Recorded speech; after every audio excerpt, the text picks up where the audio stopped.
بسم اللہ الرحمن الرحیم رب اشرح لی صدری ویسر لی امری واحلل عقدۃ من لسانی یفقہوا قولی.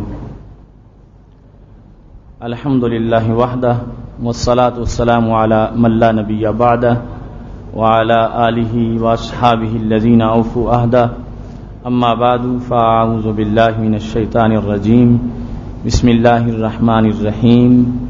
شہر رمضان الذی انزل فیہ القرآن صدق اللہ العظیم وصدق رسولہ النبی الکریم الامین.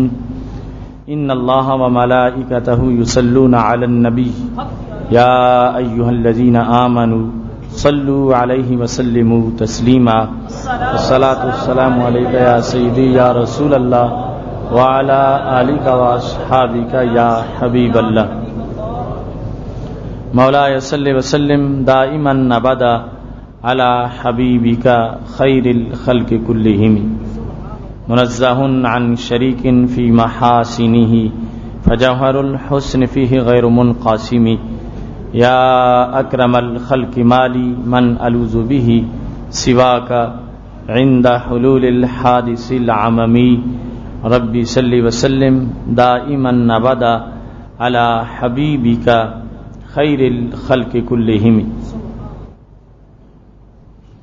اللہ تبارک و تعالی جل جلالہ وعم نوالہ واتم برہانہ وعظم شانہ کی حمد و ثنا اور حضور سرور کائنات مفخر موجودات زینت بزم کائنات دستگیر جہاں غم گسار زماں سید سرواراں حامی بے قسم قائد المرسلین خاتم النبیین احمد مجتبی جناب محمد مصطفیٰ صلی اللہ علیہ وآلہ واصحابہ وبارک وسلم کے دربار گہر بار میں ہدیہ درود و سلام عرض کرنے کے بعد نہایت ہی معزز و محتشم حضرات و خواتین، رب ذوالجلال کا کروڑوں بار شکر ہے کہ اس نے ہمیں ایک بار پھر ماہ رمضان المبارک کی برکتیں حاصل کرنے کا یہ موقع عطا فرمایا ہے.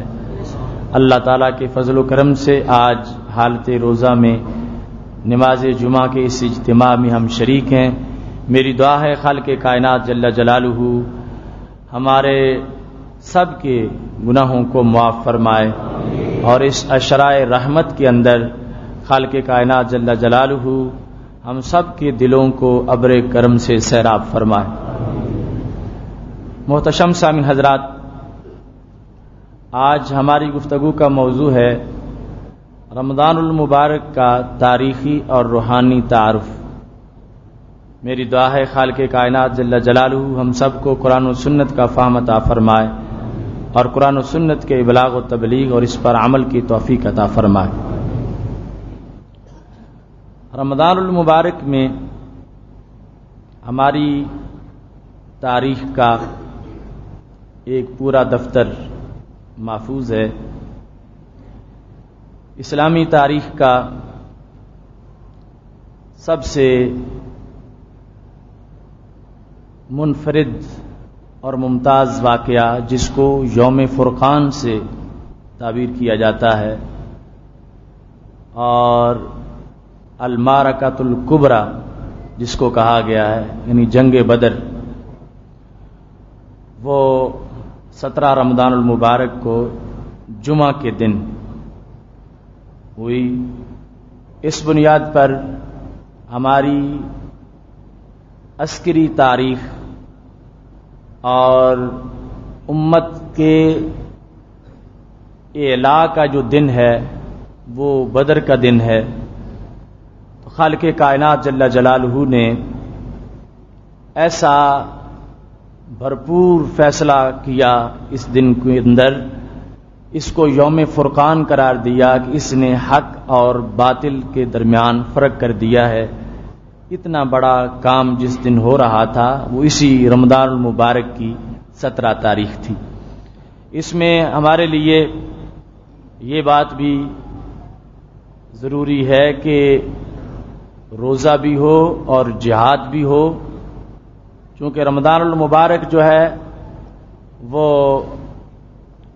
شعبان 2 ہجری میں رمضان المبارک کے روزے فرض ہو چکے تھے، اور اللہ تبارک و تعالی نے سید عالم نور مجسم شفیع معظم صلی اللہ علیہ وسلم اور آپ کے صحابہ کو ایسی شان عطا کی کہ انہوں نے جہاد بالنفس اور جہاد بالسیف دونوں کے اندر کردار ادا کیا۔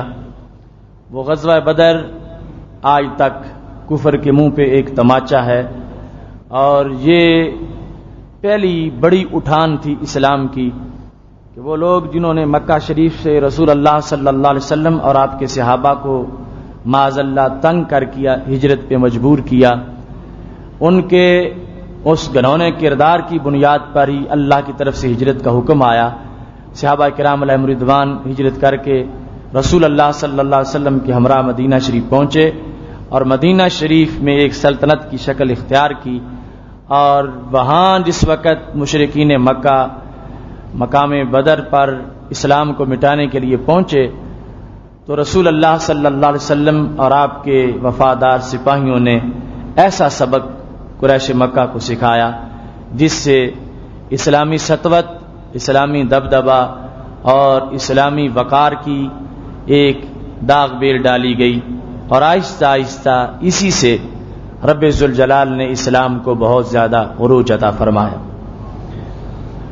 غزوہ بدر کے علاوہ غزوہ خندق کا ابتدائی حصہ جو تھا، یعنی خندق کی تیاری کا 5 ہجری کے اندر، وہ بھی رمضان المبارک میں ہوا، اور غزوہ خندق پھر شوال میں، یعنی رمضان المبارک کے گزر جانے کے بعد، عید کے فوراً بعد، پھر وہ شوال کے مہینے میں غزوہ خندق وزیر ہوا۔ لیکن خندق کی تیاری جو کرائی گئی وہ رمضان المبارک کے مہینے میں ہوئی۔ اب وہ بھی کوئی آسان سا معاملہ نہیں تھا، بہت بڑے علاقے میں پتھریلی زمین اور چٹانوں کے اندر خندق کھودنا، ایسے میں سید عالم نور مجسم شفیع معظم صلی اللہ علیہ وسلم اور آپ کے صحابہ کافی دن رمضان میں بھی مصروف رہے، اور رمضان کے بعد بھی پھر جا کے وہ خندق تیار ہوئی۔ تو ہمارے لیے اس رمضان میں ہمیں ایک طرف مارکائے بدر کے وہ ہمیں اور سطوتیں نظر آتی ہیں، اور دوسری طرف مدینہ شریف کی حفاظت کے لیے رسول اللہ صلی اللہ علیہ وسلم کے بدن مبارک پر جب غبار پڑا ہوا تھا، اور صحابہ کہتے ہیں پھر بھی غبار کے اندر سے بدن یوں چمکتا تھا جیسے بادلوں سے سورج بہر آ رہا ہو۔ رمضان المبارک کی اس تاریخی حیثیت میں فتح مکہ ہماری تاریخ کا بہت بڑا باب ہے، بلکہ سب سے جو بڑا امتیاز ہے اس رمضان کا وہ فتح مکہ ہے، کیونکہ فتح مکہ سے پھر کفر کی کمر ٹوٹ گئی اور شرک ختم ہو گیا، اور ہر طرف جو ہے وہ لوگ فوج در فوج اسلام میں داخل ہوئے۔ تو فتح مکہ کا عظیم منظر بھی رمضان المبارک میں پیش آیا۔ اس میں 2 روایات ہیں، زیادہ مستند روایت کے مطابق 20 رمضان المبارک یا 21 کو مکہ شریف فتح ہوا، اور کچھ مورخین نے 10 رمضان المبارک کو بھی لکھا ہے۔ بہرحال سید عالم نور مجسم شفیع معظم صلی اللہ علیہ وسلم کے وفادار سپاہی اسی شہر کی طرف روانہ ہوئے جہاں سے انہوں نے ہجرت کی تھی، اور وہ منظر سب کو یاد تھا کہ سید عالم نور مجسم شفیع معظم صلی اللہ علیہ وسلم جب رات کو نکلے تھے مکہ شریف سے تو پلٹ پلٹ کے یہ دیکھا تھا، ما اطیبا کے من بلدۃ و احبا کے الیہ، اے مکہ تو میرا کتنا میٹھا شہر ہے اور مجھے کتنا پسندیدہ شہر ہے، لولا ان قومی اخرجونی من کے ما سکنت غیرک، اگر میری قوم مجھے تجھ سے نکلنے پر مجبور نہ کر دیتی تو میں تجھے چھوڑ کے کہیں بھی گھر نہ بناتا۔ تو یہ الفاظ جاتے وقت نبی علیہ الصلوۃ والسلام نے بولے تھے، کیونکہ اس وقت تک مدینہ شریف تو مدینہ شریف بنا نہیں تھا، جس کے لیے پھر بعد میں ڈبل برکتوں کی دعائیں مانگیں اور وہ دعائیں قبول ہو گئیں، اور تقریباً 6 چیزیں ڈبل چاہیں اور اللہ کی طرف سے قبولیت ہو گئی۔ بہرحال وہ بعد کا معاملہ تھا، لیکن جاتے وقت جب مکہ شریف سے اتنا پیار تھا تو ابھی مقام جوفہ تک پہنچے تھے ہجرت کے سفر میں کہ مکہ شریف کی بہت یاد آنے لگی تو رب ذوالجلال نے یہ آیت نازل فرمائی، ان الذی فرض علیک القرآن لرادک الی معاد، وہ ذات جس نے قرآن آپ پہ نازل کیا ہے وہ ایک دن آپ کو ضرور مکہ شریف پہنچائے گی۔ تو یہ اللہ تعالیٰ کا وعدہ تھا جو وعدہ پورا ہو گیا، اور سید عالم نور مجسم شفیع معظم صلی اللہ علیہ وسلم فاتحانہ رمضان المبارک کے ان ایام کے اندر مکہ شریف میں داخل ہوئے اور پھر کعبے کو بتوں سے پاک کر دیا گیا۔ اس تاریخی موقع پر اسلام کی عظمت اب پوری کائنات میں اس کی دھاک بیٹھ گئی، یہاں تک کہ طبرانی میں ہے کہ شیطان کی چیخیں نکل گئیں۔ شیطان سے اس کے چیلوں نے پوچھا کہ کیا وجہ ہے، تم اتنے کیوں روتے ہو؟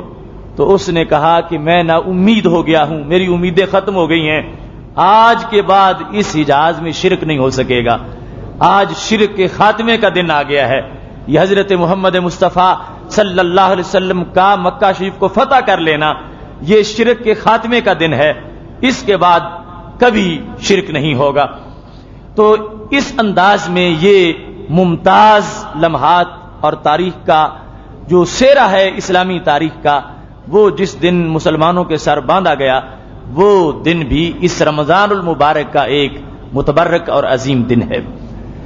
ایسے ہی جنگ تبوک جو مسلمانوں کے ان جنگوں میں غزوات میں اس لحاظ سے منفرد ہے کہ وہ بڑا دور کا سفر تھا، اس کے لیے باقاعدہ پہلے کئی دنوں تک سواریاں تیار کی گئیں، چندہ اکٹھا کیا گیا، خورد و نوش کا بندوبست کیا گیا اور پھر جا کے سفر نکلا اور گرمی شدید تھی اور دور جانا تھا۔ یہ جنگ ساری تو گرمی میں نہیں ہوئی، لیکن تبوک کی جنگ کے کچھ حصے یعنی رمضان المبارک میں ہوئے ہیں۔ رمضان المبارک کے اندر صحابہ کرام علیہم رضوان نے تبوک کی جنگ کا حصہ بھی جہاد کی حالت میں گزارا ہے، اس واسطے غزوہ تبوک بھی اسلامی تاریخ کے لحاظ سے رمضان المبارک سے منسلک ہے، اور رمضان المبارک میں جس تاریخ کی اثر سے شرافت اور ملی ہے رمضان المبارک کو، وہ ایک حصہ غزوہ تبوک کا بھی ہے۔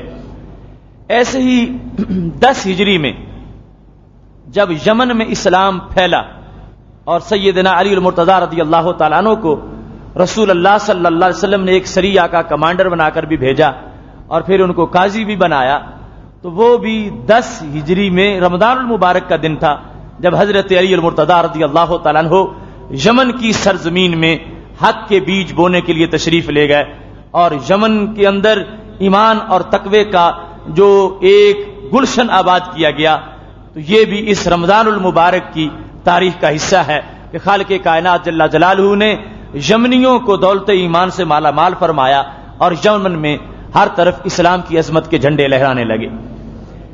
اس کے ساتھ 2 بڑے اہم واقعات جو لات اور عزا کے حوالے سے ہیں وہ بھی رمضان المبارک سے ریلیٹڈ ہیں۔ حضرت خالد بن ولید رضی اللہ تعالیٰ عنہ نے نخلا مقام پر جس جگہ کفار عرب نے اپنے بت عزا کو رکھا ہوا تھا، تو حضرت خالد بن ولید رضی اللہ تعالیٰ عنہ نے رسول اللہ صلی اللہ علیہ وسلم کے حکم پر نخلا کے اس گھر پہ اس مکان پہ حملہ کیا جس مکان کے اندر عزا کو رکھا ہوا تھا۔ تو یہ بھی رمضان المبارک کے ایام تھے، اور رمضان المبارک کے دنوں کے اندر حضرت خالد بن ولید رضی اللہ تعالیٰ عنہ نے جس وقت عزا کو توڑا، تو عزا کو توڑنے کے بعد رسول اللہ صلی اللہ علیہ وسلم سے آ کر کہنے لگے، یا رسول اللہ تلک العزا ولا تعبد ابدا، یہ وہ عزا تھا، عزا کا بت تھا، اور آج کے بعد اس کی کبھی عبادت نہیں کی جا سکے گی، کیونکہ میں نے اس کو ٹکڑے ٹکڑے کر دیا ہے۔ تو جب اس جھوٹے معبود کے ٹکڑے کیے جا رہے تھے وہ دن بھی رمضان المبارک کا دن تھا، اور حضرت خالد بن ولید رضی اللہ تعالی عنہ رمضان المبارک کے اندر حالت روزہ میں یہ سعادت حاصل کر رہے تھے، اور اللہ تعالیٰ کی توحید کے کارکن کی حیثیت میں بہت بڑا کارنامہ سر انجام دے رہے تھے۔ ایسے ہی ثقیف قبیلہ جو کہ طائف کے علاقے میں رہتا تھا، تو ان کا معبود لات تھا، آپ نے بارہ اس کا نام سنا ہوگا، لات منات اور عزا وغیرہ جو ہے۔ تو ثقیف تک جب حق کا پیغام پہنچا وہ وفد کی شکل میں رسول اللہ صلی اللہ علیہ وسلم کے پاس آئے، انہوں نے کلمہ پڑھا اور ثقیف کو رمضان المبارک کے دنوں کے اندر ثقیف نے اپنے اس معبود، جھوٹے معبود لات کے ٹکڑے ٹکڑے کیے. تو اس لحاظ سے رمضان المبارک کا یہ بھی تاریخی ورثہ ہے کہ رمضان المبارک کے اندر ہی عزا کو توڑا گیا اور رمضان المبارک کے اندر ہی لات کو توڑا گیا. رمضان میں ہی فتح مکہ سے بتوں کو کعبہ سے باہر نکالا گیا. لہذا توحید کی اہم علامتوں میں سے اور توحید کے اہم شاعر میں سے ایک نشانی ہے رمضان المبارک، جس کے اندر امت مسلمہ کے عظیم سپاہیوں نے ایک طرف تو مشرکوں سے ٹکر لے کر بدر کے اندر اور بعد میں ان کو سرنگوں کیا ہے، اور دوسری طرف جو ان کے بت تھے ان سے بھی حساب مکمل کیا ہے. تو خالق کائنات جل جلالہ نے اس انداز میں اس مہینے کو عظمت عطا فرمائی. پھر اسلامی تاریخ کا ایک بڑا سہانا منظر وہ ہے جب اسلام کے شیر نکلے حجاز سے اور اندلس کو انہوں نے جا کر فتح کیا. تو فتح اندلس جو ہے وہ ساری کی ساری رمضان المبارک میں ہوئی ہے. اندلس کی لڑائیاں جب اسلام اندلس میں پہنچا اور اندلس جو ہے وہ مرکز علم و عرفان بنا اور اندلس کے اندر جو ہے وہ اشبیلا اور قرطبہ اور غرناطہ جیسی یونیورسٹیاں بنی اور اندلس کے اندر ایک علمی انقلاب آیا. اس کی جو صبح صادق تھی کہ جب نور وہاں داخل ہو رہا تھا تو وہ رمضان کی صبح صادق تھی.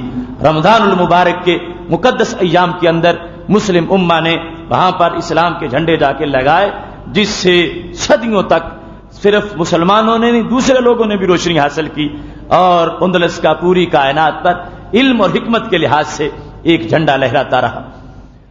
ہمارے بر صغیر کے حوالے سے بھی رمضان المبارک کی تاریخ کے ساتھ ایک بڑی ریلیشن شپ ہے اور ہماری مذہبی تاریخ رمضان المبارک سے یہاں بھی وابستہ ہے، کیونکہ بر صغیر پاک و ہند میں جو اسلام لانے کے بڑے ذرائع ہیں ان میں سے ایک منفرد ذریعہ حضرت محمد بن قاسم رحمت اللہ علیہ کی آمد ہے کہ انہوں نے باب الاسلام سندھ کو فتح کیا اور پھر اسلام آگے ہر طرف پھیلتا چلا گیا. کچھ تو وہ ہمارے اولیاء کرام کی کاوشیں اور بالخصوص وہ عرب تاجر جو مالابار کی بندرگاہوں تک پہنچے اس ذریعے سے، اور پھر ایران کے راستے سے دین کی روشنی پہنچی. لیکن سب سے بھرپور جو کردار تھا وہ حضرت محمد بن قاسم رحمت اللہ علیہ کا تھا، جو یہاں پہنچے اور ان کی آمد سے پھر ہر طرف اسلام کے ڈنکے بجے اور اسلام کی دھاک بیٹھی. تو یہ بھی 10 رمضان المبارک کا دن تھا جب حضرت محمد بن قاسم نے سندھ کو فتح کیا اور سندھ کے بیلوں کے اندر اسلام کے میلے لگا دیے اور ہر طرف اللہ کی توحید کے جھنڈے لگائے اور راجہ دہر جیسے ظالموں سے بدلہ لے کر آپ نے ہر طرف سے ظلم کی آگ کو بجھا کر اسلام کی نور اور اسلام کی امن کے گلشن جو ہیں وہ آباد فرما دیے. اس واسطے آج ہم جس وقت روزے میں ہیں اور ہمیں لذت محسوس ہو رہی ہے کہ ہم اللہ کے حکم پر بھوکے ہیں، کسی دنیا دار کے کہنے پر ہم بھوکے نہیں ہیں. ہمیں کوئی بندہ پابند نہیں کر سکتا تھا ان دنیا کے ان بندوں میں سے. ہم اللہ کے حکم پر اور اپنے آقا حضرت محمد مصطفیٰ صلی اللہ علیہ وسلم کی چاہت پر ہم نے یہ روزہ رکھا ہوا ہے. تو یہ ہمیں دولت کیسے ملی کہ ہمارے دل میں ایمان ہے، اور وہ ایمان کہاں؟ وہ اس رمضان کے اندر اس بر صغیر میں پہنچا جو کہ پہلے سے مکہ شریف اور مدینہ شریف میں جس کا چراغاں ہو چکا تھا. لہذا ہماری اس تاریخی دلچسپی کے پیش نظر بھی رمضان ہمارے لیے بڑا برکتوں کا مہینہ ہے کہ جس میں خالق کائنات جل جلالہ نے ہمیں ایمان کا تحفہ اس مہینے کے اندر بطور خاص بر صغیر کے لیے بھیجا، اور وہ تحفہ اتنا لذیذ ہے اور اتنا دیر پا ہے کہ آج تک اس ایمان کی روشنی ہمارے سینوں میں موجود ہے. یہ علیحدہ بات ہے کہ کچھ لوگ اب نام نہاد روشن خیالی کی بھینٹ چڑھ گئے اور وہ معاذ اللہ راجہ دہر کے سپورٹر ہیں اور محمد بن قاسم کے مخالف ہیں، کہ محمد بن قاسم کو ایک ظالم اور غاصب کا نام دے کر کہ معاذ اللہ انہوں نے یہاں پر غاصبانہ حملہ کیا، یہ کیا وہ کیا، راجہ دہر کی وکالت کرتے نظر آتے ہیں.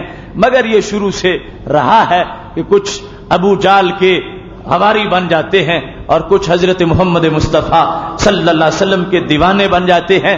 اپنا اپنا حصہ ہے, اپنا اپنا نصیب ہے. لیکن محمد بن قاسم وہ ہمارے محسن ہیں کہ جنہوں نے بر صغیر پاک و ہند میں سجدوں کے بیج بوئے ہیں, تو آج نمازوں کی بہاریں نظر آتی ہیں.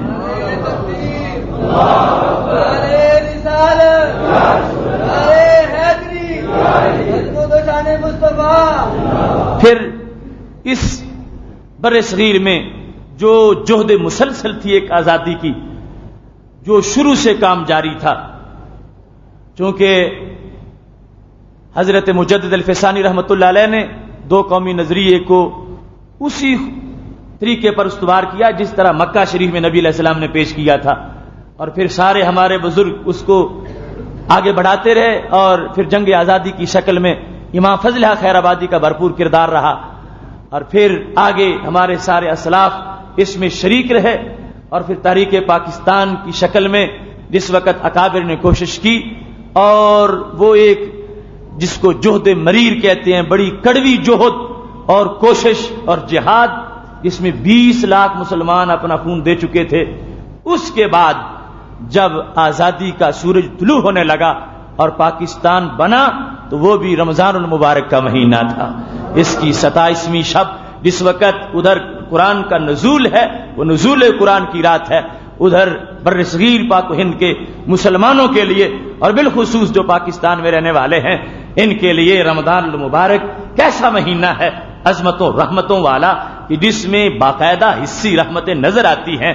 وہ صدیوں سے جاری تحریک آزادی جب کامیابی کو پہنچی تو اللہ تبارک و تعالیٰ نے اسی مہینے کی مقدس رات کے اندر ہمیں علیحدہ وطن پاکستان عطا فرمایا. ایسے ہی اس رمضان المبارک کے اندر جو اسلامی تاریخ میں دیگر اہم واقعات ہیں اور بالخصوص وفیات ہیں, ان میں حضرت سیدہ خدیجہ الکبریٰ رضی اللہ تعالی عنہا کا یوم وصال ہے. ہمارے آقا صلی اللہ علیہ وسلم کی پہلی زوجہ سیدہ خدیجہ الکبریٰ رضی اللہ تعالی عنہا, جو پہلے دن سے تبلیغ دین میں ساتھ رہیں. نبی علیہ الصلوۃ والسلام جب غار سے باہر آئے تو حضرت خدیجہ ساتھ تھیں, اور پھر حضرت برقہ بن نوفل کے پاس گئے, اور رسول اللہ صلی اللہ علیہ وسلم کے پاس ساتھ کھڑے ہو کر پہلے دن جنہوں نے نماز پڑھی ہے وہ حضرت خدیجہ الکبریٰ رضی اللہ تعالی عنہا ہے. حضرت علی رضی اللہ تعالی عنہ کہتے ہیں میں خود دیکھ رہا تھا حضرت خدیجہ اس دین کے مبلغین میں سے نبی علیہ السلام کے بعد پہلے نمبر پر تبلیغ کے لیے ان کا قدم اٹھا ہے, اور یہ سر فخر سے بلند ہے اسلامی خواتین کا کہ ان کا پورا آدھا حصہ جو دین کی خدمت میں ہے اس کا آغاز حضرت خدیجہ الکبریٰ رضی اللہ تعالی عنہا سے ہوتا ہے. حضرت خدیجہ الکبریٰ رضی اللہ تعالی عنہا کا وصال اسی رمضان المبارک کے مہینے میں 10 رمضان المبارک کو ہے, اور پھر وہ عظیم ماں جن کو فقیہ امت کہا جاتا ہے, وہ صدیقہ بنت صدیق حضرت عائشہ صدیقہ رضی اللہ تعالی عنہا, جن کے بارے میں نبی علیہ السلام نے صحابہ کو کہا تھا خذوا شطر دینکم من ھذہ حمیرہ, کہ نصف دین تم نے عائشہ صدیقہ سے پڑھنا ہے. نصف دین, آدھا میں نے تمہیں پڑھا دیا ہے, آدھا یہ پڑھائیں گی, یعنی وہ تمہاری عورتوں کے مسائل تمہاری بیویاں آ کے ان سے پوچھ لیں گی. اور پھر صحابہ کہتے ہیں ہم جب الجھ جاتے تھے مرد بھی بعض مسائل میں, جب ہمیں کسی سے کوئی حل نہیں ملتا تھا, ہمیں آج تک کہنے لگے ایسا موقع نہیں ملا کہ حضرت عائشہ صدیقہ سے جا کے ہم نے پوچھا ہو تو آپ نے ہمیں جواب نہ دیا ہو. جس مسئلہ میں بھی ہم عشرہ مبشرہ اٹک جاتے تھے, جس مسئلہ کے اندر ہم بدری سے آبا اٹک جاتے تھے, ہمیں حل نظر نہیں آتا تھا, ہم عظیم ماں کی دہلیز پہ پردے کے باہر کھڑے ہو کر پوچھتے تھے. حضرت عائشہ صدیقہ رضی اللہ تعالی عنہا چند منٹ سے پہلے جواب ارشاد فرما دیتی تھی. یہ مجتہدہ ہیں اس امت کے اندر, مفسرہ ہیں, اور نصف دین کی روایت انہوں نے کی ہے. اس واسطے بھی خواتین اسلام کو حصہ ملا کہ نصف حصہ دین کا تو ایک خاتون نے روایت کیا ہے, اور حضرت عائشہ صدیقہ رضی اللہ تعالی عنہا ہے. آپ کا وصال مبارک بھی رمضان المبارک کی 17 تاریخ کو ہے. سیدہ عائشہ صدیقہ رضی اللہ تعالی عنہا نبی اکرم نور مجسم شفیع معظم صلی اللہ علیہ وسلم کے علوم کی وارثہ تھیں. باقاعدہ طور پر فتویٰ چلتا تھا آپ کا، اور بڑے بڑے صحابہ تفسیر آپ کے پاس آ کے پڑھتے تھے، اور خواتین نے آپ سے علم حاصل کیا اور محدثہ بن گئی. یہ سیدہ عائشہ صدیقہ رضی اللہ تعالی عنہ کا کردار ہے، جن کا وصال 17 رمضان المبارک کو ہے. ایسے ہی رسول اللہ صلی اللہ علیہ وسلم کی شہزادی اور حسنین کریمین کی والدہ محترمہ جگر گوشہ رسول حضرت سیدہ فاطمہ الزہراء رضی اللہ تعالی عنہا، جن کے بارے میں نبی علیہ السلام نے فرمایا تھا فاطمہ تو بدعۃ منی، فاطمہ میرے جگر کا ٹکڑا ہے. وہ سیدہ فاطمہ رضی اللہ تعالی عنہا کہ جب حشر کے دن پل صراط سے گزرنا چاہیں گی تو عرش سے یہ آواز آئے گی، یا اہل الجمع نکسوا رؤوسکم فإن فاطمہ بنت محمد تمر علی الصراط. اے حشر والو، سارے اپنے سر چکا لو، آنکھیں نیچے کر لو، کیونکہ حضرت فاطمہ پل صراط سے گزرنا چاہتی ہے.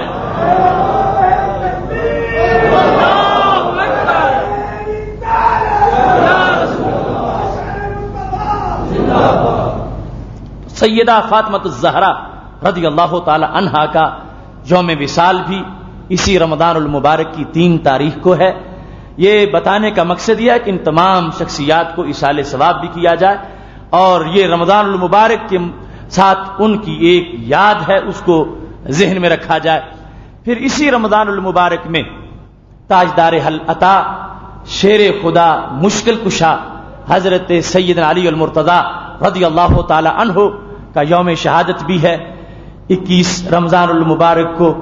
اور آپ خلیفہ چہارم ہیں، اور سید عالم نور مجسم شفیع معظم صلی اللہ علیہ وسلم نے 2 بار صحابہ میں جب مواخات کی تھی، حضرت علی رضی اللہ تعالیٰ عنہ کو کسی کا بھائی نہیں بنایا، باقی سب کو آپس میں بھائی بنا دیا.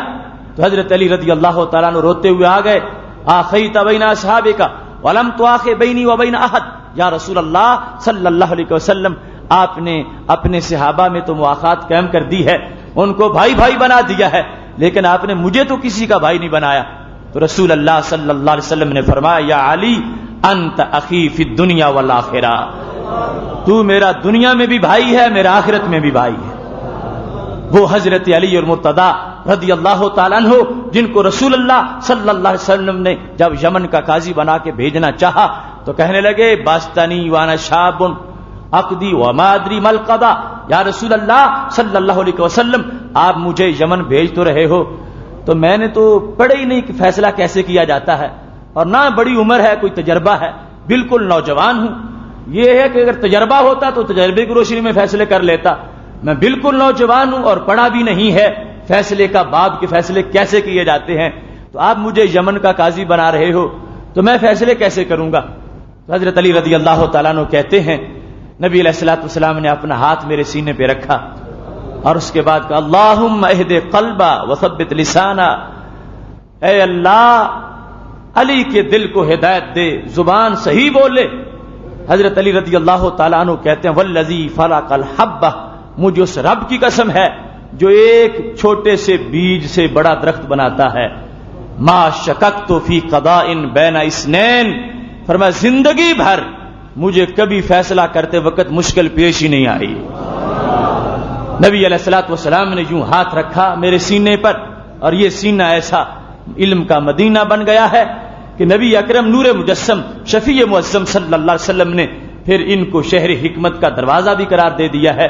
تو اس انداز میں پاک محبوب علیہ الصلوۃ والسلام کے زیر سایہ آغوش نبوت میں حضرت سیدنا علی المرتضی رضی اللہ تعالی عنہ نے تربیت پائی ہے، اور اس تربیت کا اثر آپ نے دیکھا کہ ولایت کے اندر ان کا کتنا اونچا مقام ہے. اور پھر یہ طے شدہ تھا، سارے صحابہ کے شعبہ جات جب بنے وہ نبی علیہ السلام کی ایک تقریر کے روشنی میں تھے.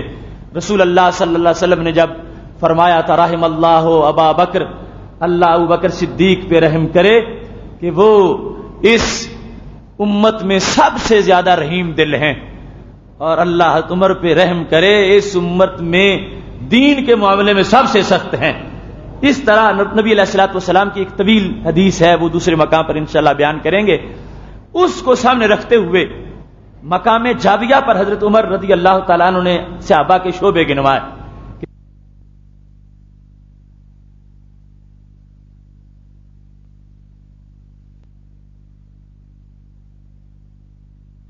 حضرت زید کے پاس جائے، جس نے قرات کا پوچھنا ہو حضرت ابی بن کعب کے پاس جائے. یہ تقسیم کی، فرمایا جس نے فیصلہ کروانا ہو وہ حضرت علی کے پاس جائے. اقضاہم علی، سارے صحابہ میں سے قوت فیصلہ کے لحاظ سے اور قاضی اور جج ہونے کے لحاظ سے ان کی اولیت ہمیشہ مانی گئی ساری زندگی کے اندر، کیونکہ نبی علیہ الصلوۃ والسلام نے سینے پہ ہاتھ پھیر کے سارے کے سارے فیصلوں کا علم عطا فرما دیا تھا. رمضان المبارک کے ان ایام میں تاریخی طور پر ایک وہ بھی حادثہ رونما ہوا جو مدینہ شریف کی تاریخ کا ایک بہت بڑا حادثہ تھا، وہ مسجد درار کا گرانا. مسجد درار تو آپ جانتے ہیں کہ جن لوگوں کو بے ایمان ہونے کی وجہ سے مسجد نبوی شریف سے نکال دیا گیا، جو منافق تھے اور رسول اللہ صلی اللہ علیہ وسلم کے خلاف باتیں کرتے تھے. اور باتیں کیا کرتے تھے؟ خازن میں، بخاری میں، دیگر مقامات پر موجود ہے. باتیں یہ کرتے تھے کہ رسول اللہ صلی اللہ علیہ وسلم نے اعلان کیا تھا اوردت علی امتی کما اوردت علی آدم فی صورها فی التین وعلمت من یؤمن بی ومن لم یؤمن بی ممن لم یخلق بعد. ہمارے نبی علیہ السلام نے فرمایا کہ اللہ نے میری ساری امت مجھے دکھائی ہے، قیامت تک امت سے مراد امت دعوت، جتنے لوگ پیدا ہونے ہیں اللہ نے سب مجھے دکھا دیے. مجھے پتا ہے اللہ کے دینے سے علم، اللہ نے مجھے بتایا ہے کہ کون کون سے مومن ہوں گے، کون کون سے کافر ہوں گے. یہ بات نبی علیہ السلام نے جب بیان کی تو منافقین کو ہضم نہ ہو سکی. اپنی بیٹھکوں میں بیٹھ کے کہنے لگے کہ معاذ اللہ، دیکھو مسلمانوں کے نبی کتنے کتنے بڑے جھوٹ بولتے ہیں. معاذ اللہ کہتے ہیں قیامت تک کے لوگوں کو جانتا ہوں، جو پیدا نہیں ہوئے ان کو جانتے ہیں، ہم ساتھ ہیں ہمیں تو نہیں جانتے. اپنی مثال انہوں نے پیش کی کہ ہم نے کلمہ صرف زبان سے پڑھا ہوا، ہم دل سے پکے کافر ہیں. اگر ان کو قیامت تک کا لوگوں کا پتا ہوتا تو ہمارا تو پتا ہوتا، ہمارا تو کوئی پتا نہیں، ہمیں ساتھ رکھتے ہیں، نماز ہم ان کے پیچھے پڑھتے ہیں. یہ باتیں جب انہوں نے کی تو نبی علیہ السلام کو پتا چل گیا. آپ نے ممبر رکھا اور سب کو اکٹھا کر لیا اور یہ کہہ دیا ما بال اقوام طعنوا فی علمی، بخاری کے الفاظ ہیں، ان لوگوں کا کیا حال ہے جو مجھے بے علمی کے تانے مارتے ہیں. لا تسألونی عن شیء فیما بینکم وبین الساعۃ الا نبأتکم بہ. اور میں خدا کی قسم ہے آج سے لے کر قیامت تک کی کوئی بات پوچھو، ہر بات کا جواب ابھی دوں گا.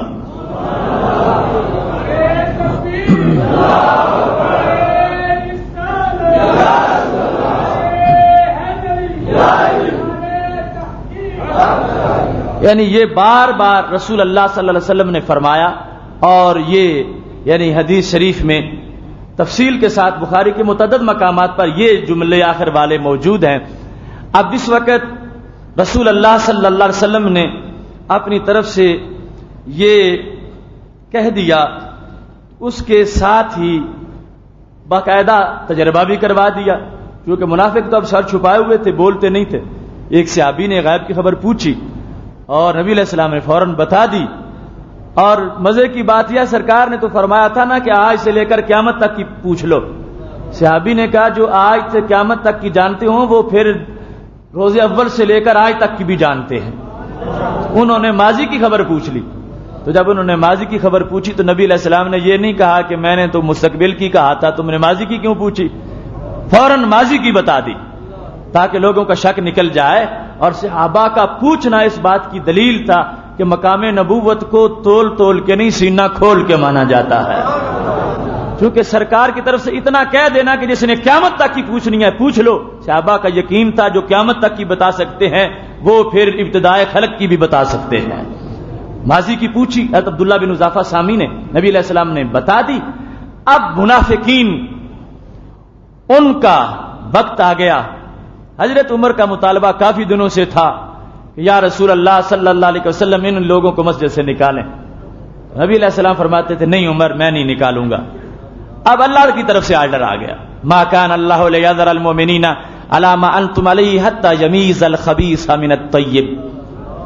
میرے نبی تمہاری مسجد میں کچھ لوگ خبیث ہیں اور وہ تمہارے پیچھے نماز پڑھتے ہیں. پہلے پڑھتے رہے، نماز تو پہلے بھی نہیں تھی ان کی، مگر اب ہم پڑھنے بھی نہیں دیں گے. محبوب تم پہ حرف نہیں آئے گا کہ تم نے نکالا، اب یہ میرا آرڈر ہے. ان نمازیوں کو مسجد میں نہیں رہنے دینا جو اپنے گھروں میں بیٹھ کے تمہارے بارے میں کہتے ہیں کہ نبی کو کوئی پتہ ہی نہیں ہے. ما کان اللہ، اللہ کی شان نہیں، لیذر المؤمنین کہ مومنوں کو چھوڑے، علی ما انتم علیہ جس حالت میں کہ تم ہو. کیا حالت ہے کہ تمہارے ساتھ ہی خبیث صفوں میں کھڑے ہو اور تم اور وہ اکٹھے نمازیں پڑھو. اللہ فرماتا میں یہ برداشت نہیں کروں گا، ایسا نہیں ہوگا. حتی یمیز الخبیث من الطیب، ہم پاک اور پلید جدا جدا کریں گے. اب یہ خبیث لوگ بولا کچھ نمازیوں پر، چونکہ فرمان مسجد سے ان کو نکالنا ہے، تو مسجد میں وہ آتے تھے، یہودی نہیں آتے تھے، نہ عیسائی آتے تھے، اور نہ ہی ہندو گئے ہوئے تھے مسجد نبی میں نماز پڑھنے کے لیے. وہ طبقہ تھا منافقین کا جنہوں نے کہا تھا کہ پیغمبر کو کوئی پتہ نہیں ہے، 4 فٹ کا نہیں پتا، قیامت کا پتہ کیا ہوگا، قیامت تک کے لوگوں کو کیسے جان سکتے، ہمارا پتہ نہیں. اب رب ذوالجلال نے کہا نہیں رہ سکیں گے محبوب آپ کے پیچھے، آپ کے خلاف بول لیں اور آپ کے پیچھے نمازیں بھی پڑھیں. حتی یمیز الخبیث من الطیب، فرمایا پاک پلید جدا کرنا یہ میرا کام ہے، اب میں کروں گا. پہلے یہ چپ تھے، ہم نے چھوڑا ہوا تھا، اب ان کا گند ظاہر ہو گیا تو یہ خبیث لوگ ہیں، ہم ان کو آپ کے پیچھے نماز نہیں پڑھنے دیں گے. اب نبی علیہ الصلوۃ والسلام منبر پہ بیٹھے تھے، ایک ایک کا نام لے کے مسجد سے باہر نکال دیا. یعنی یہ شروع سے ایسے سازشی لوگ. آج کی نماز کیا ہوئی، نبی علیہ السلام کے پیچھے نماز پڑھ کے بھی غداری لوگ کرتے رہے، مسجد نبوی کے مقتدی بن کے بھی اسلام کو نقصان پہنچاتے رہے. آج کے کسی امام کے پیچھے کسی کا نمازی ہونا اس کے برحق ہونے کی کوئی کیسے دلیل بنا سکتا ہے؟ اللہ کے رسول اور سارے رسولوں کے قائد حضرت محمد مصطفیٰ صلی اللہ علیہ وسلم کے پیچھے نماز پڑھ کے بھی اگر دل کا مریض ہے، دل میں بغض نبی ہے، تو کوئی نمازی نہیں ہے. نبی علیہ الصلوۃ والسلام نے مسجد سے نکالا ایک ایک کو. اب سر چھپاتے باہر نکلے تو عمر نے پکڑا، اور میں کئی دنوں سے کہتا تھا کہ نبی ان کو نکالو، تو وہ نکالتے نہیں تھے. اب رب کا آرڈر آ گیا ہے. اب یہ جب نکلے مسجد سے تو انہوں نے کہا کہ چونکہ پرانی سازش تھی ان کی، رابطے تھے روم کے ساتھ، ان لوگوں کے ایجنٹ تھے یہ منافق مدینہ شریف کے. انہوں نے کہا اب تو پردہ چاک ہو گیا، تو ساری سازشیں ناکام ہو گئیں. انہوں نے کہا ہم ابھی کسی مندر میں نہیں جائیں گے، کسی گرجے میں نہیں جائیں گے، ہم بھی مسجد ہی بنائیں گے. تو مسجد نبوی کے تھوڑا دور انہوں نے مسجد بنا لی، جس کو قرآن مجید نے والذین اتخذوا مسجدا ضرارا کہا کہ نقصان دینے کے لیے اسلام کو مسجد بنائی مسجد ہی. یہ دیکھنی ہے آپ نے بات، نقصان دینے کے لیے مندر نہیں بنایا، نقصان دینے کے لیے کوئی گرجا گھر نہیں بنایا، نقصان دینے کے لیے شراب کا اڈا نہیں بنایا، نقصان دینے کے لیے معاذ اللہ کوئی زنا کا چکلا نہیں بنایا. انہوں نے اسلام کو نقصان دینے کے لیے مسجد ہی بنائی. وہ سمجھتے تھے کہ شراب خانہ بنا کے ہم ان لوگوں کو لوٹ نہیں سکیں گے، اور ہم گرجا اور مندر بنائیں گے تو یہ کہیں گے کہ یہ کسی اور مذہب والے ہیں. مسجد ہوگی تو پھر ہم شکار کر سکیں گے، مسجد بنائیں گے تو پھر ہم مسجد والوں کو شکار کریں گے، کیونکہ مسجد والے کا شکار مسجد سے ہی کیا جا سکتا ہے. جس طرح کی چیز ہوتی ہے آپ دیکھتے ہو نا، شکاری جس چیز کا شکار کرنا ہوتا ہے یا بولی اس طرح کی بناتا ہے یا اس طرح کی کوئی چیز پکڑ لیتا ہے. تو ان لوگوں نے شکار کرنا تھا معاذ اللہ قیامت تک مسجد والوں کو، تو مسجد درار بنا لی. اب جس وقت مسجد درار بنائی تو عبداللہ بن ابی بن سلول نے رابطہ قائم کر لیا ادھر روم سے کہ اب ہم یہاں پر ننگے ہو گئے ہیں، ہم نے اڈا بنا لیا ہے، اس جگہ ہم تمہارے منتظر رہیں گے مسجد درار کے اندر. جلد فوج روانہ کی جائے تاکہ حضرت محمد مصطفیٰ صلی اللہ علیہ وسلم اور ان کے صحابہ کے خلاف ایکشن لیا جائے. بیرونی ایڈ کے لیے باقاعدہ بندہ بھیج دیا، فوج طلب کر لی. مدینہ شریف میں اب مسجد کیا نام ہوگا اس کا؟ مورچہ. غیروں کے لیے مورچہ فراہم کیا مسجد کی شکل میں منافقین نے بھیج دی. سب کچھ حدیث میں موجود ہے.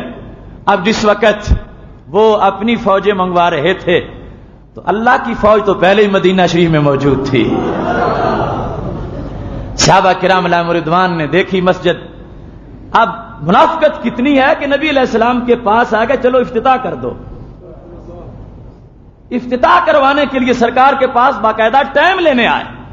رسول اللہ صلی اللہ علیہ وسلم جہاد پہ گئے ہوئے تھے, واپس آتے گئے تو پہنچ گئے کہ ہم نے مسجد بنائی ہے, اس مسجد کا افتتاح کر دو. اب رسول اللہ صلی اللہ علیہ وسلم نے بات سنی ہے مگر ٹائم نہیں دیا. جانتے ہیں کہ منافقت ایک جگہ سے پردہ چاقو آپ دوسری جگہ جا کے پھر ڈیرا لگا رہے ہیں.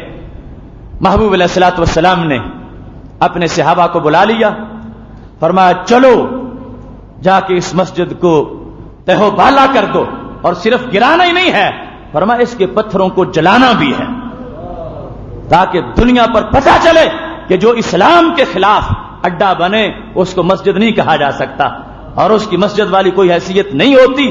باقاعدہ اس کی چھت کو, دیواروں کو جلایا گیا اور کئی سالوں تک اس کے پتھروں سے دھواں نکلتا رہا.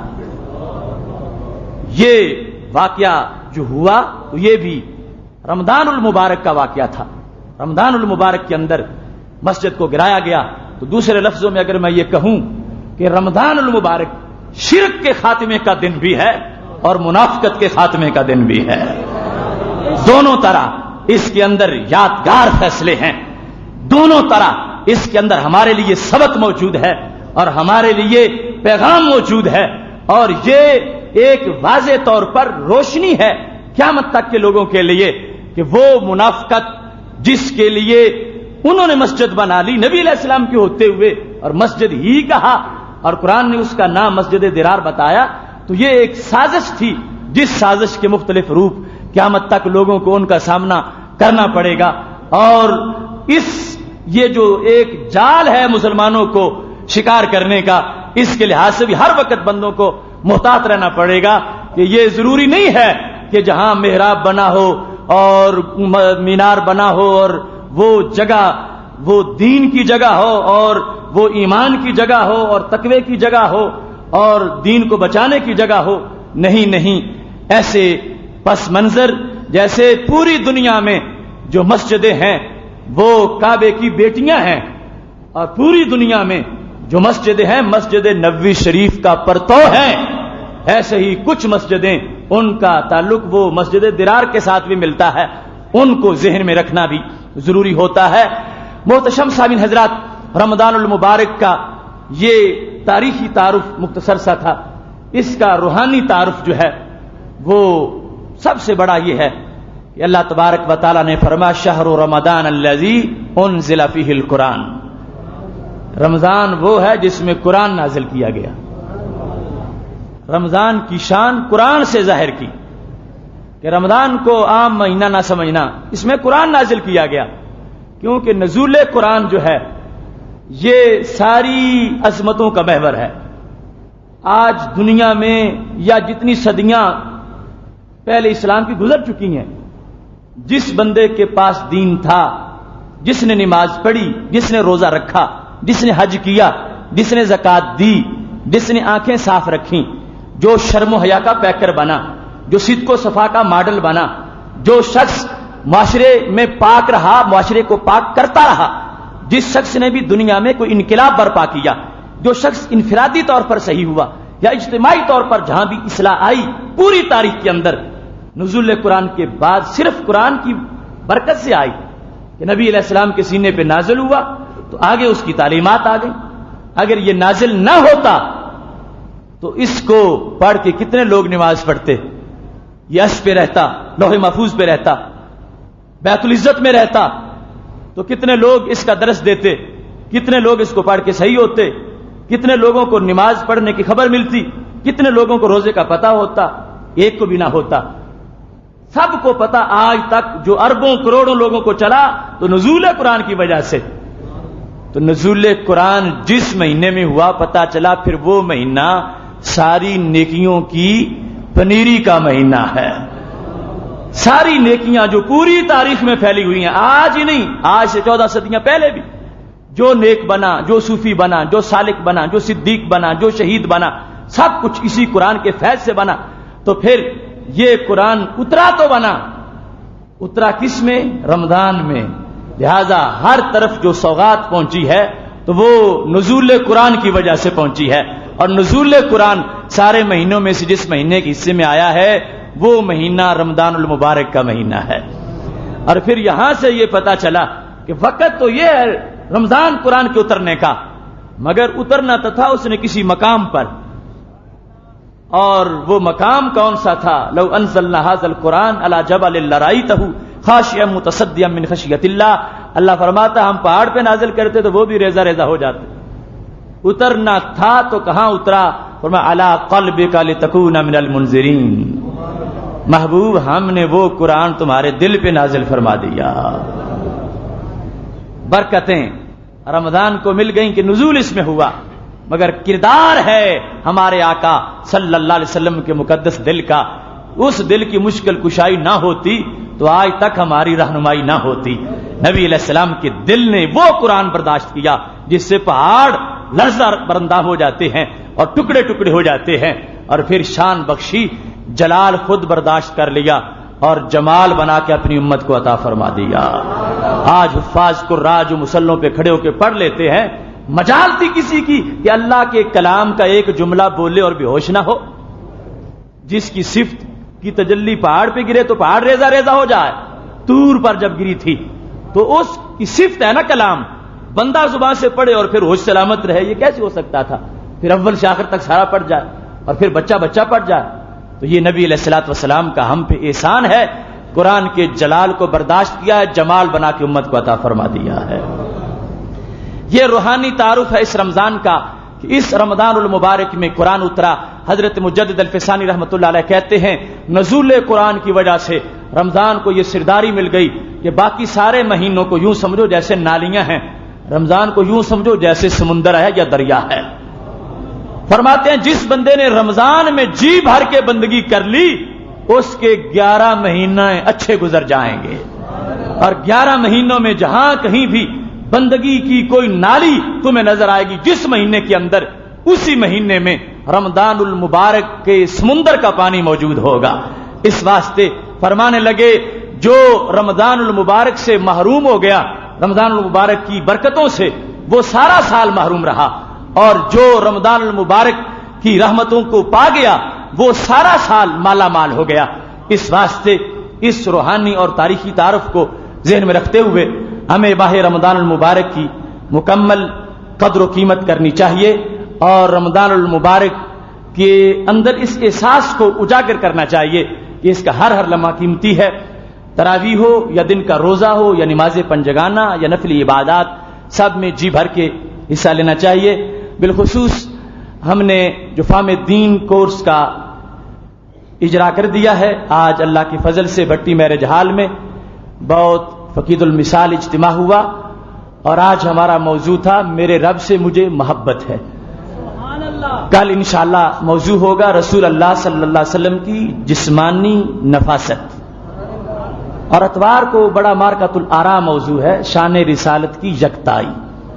جس طرح پچھلے سال تم نے سنا تھا نا شان رسالت سمجھنے کا ایمانی طریق، یہ گویا کہ اس کی دوسری قسط ہے شان رسالت کی یکتائی۔ تو صبح وقت پہ پہنچا کریں، یعنی 6 بجے شروع ہوتا ہے، 5:30 تک، 5:45 تک وہاں پر جلوہ گر ہو جایا کریں، اور سارے ساتھیوں کو ساتھ لے کر، اور ماؤں بہنوں کے لیے بھی پردے کا اہتمام موجود ہے، ان کے لیے بھی ان تک بھی دعوت کو پہنچایا جائے۔ چند دن ہیں اور ایک ایک کر کے گزر جائیں گے، اور پھر جو رہ جائے گا وہ پھر ہاتھ ملتا رہ جائے گا۔ یہ وقت کا ایک تقاضا ہے۔ گر تو نہیں تھا شریک محفل، قصور میرا ہے یا کہ تیرا، میرا طریقہ نہیں کہ رکھوں کسی کی خاطر میں شبانہ۔ یہ ٹائم کہہ رہا ہے ہر بندے سے، اس واسطے وقت کی قیمت اور قدر کو پہچاننا چاہیے۔ ایک بڑے افسوس سے اعلان کر رہا ہوں،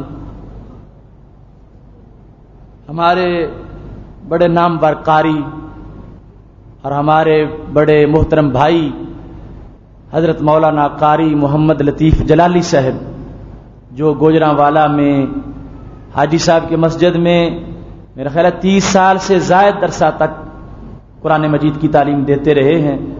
شعبہ حفظ کے صدر مدرس تھے، بہت اچھے قاری تھے، ہمارے ادارہ صراط مستقیم کے مرکزی رہنما تھے، انجمن جلالیہ کے رہنما تھے.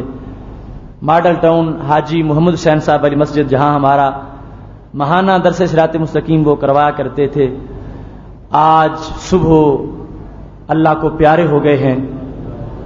انا للہ و انا الیہ راجعون. ابھی 3 بجے ان کی نماز جنازہ گول پارک میں ہے، ماڈل ٹاؤن گول پارک میں. اور دیکھیں تقریباً 3-4 مہینے سے وہ مجھے کہتے تھے، ان کو کوئی دل کا پرابلم تھا تو کہتے تھے کہ مجھے شاہ صاحب حضرت پیر سید محمد جلال الدین شاہ صاحب رحمۃ اللہ علیہ جن کی وجہ سے ہم جلالی کہلواتے ہیں، کہتے مجھے وہ بارہ خواب میں ملے، مجھے لگتا ہے کہ اب میری زندگی ختم ہوتی جا رہی ہے.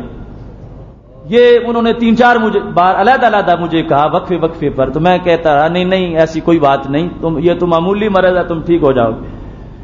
تو آج یعنی رمضان المبارک اور جمعے کا دن اور نماز فجر کی امامت کرواتے ہوئے وہ اللہ سے جاوے، یعنی کیسی ان کی دنیا سے رخصت ہونے کی گھڑی ہے کہ دوسری رکعت میں سجدے میں ان کی روح جو ہے وہ سجدہ کرتے کرتے نکل گئی. اللہ تعالیٰ ان کو فردوس میں